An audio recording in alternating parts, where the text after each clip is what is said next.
All right, welcome back. So this is code.org. This is lesson 3, a challenge activity where we're using the noFill.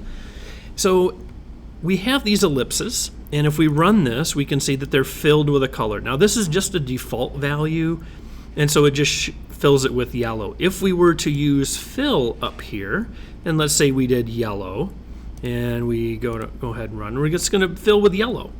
But in this case, for this activity, we'll go ahead and read the directions, but basically they say to use the noFill block to finish the code so it matches the picture. Because see, these are white. We could let's try actually fill color and see what white looks like.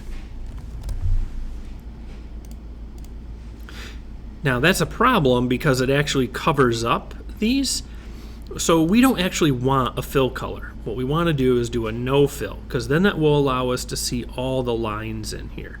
So what's going to happen is we'll say noFill, and that will apply to all the other shapes after that. So all these ellipses will get no fill color, or they'll be basically transparent, and there won't be a color in there. So now when we run it, we get this effect, which is really kind of a cool shape that you have there. All right, so you just have to really watch. With coding, it's all about sequence, and just make sure where you put this noFill. If you place it down here, what you're going to end up happening is some of them will be noFill, but others will not. So we want that at the top to make sure that all of them are transparent. Okay?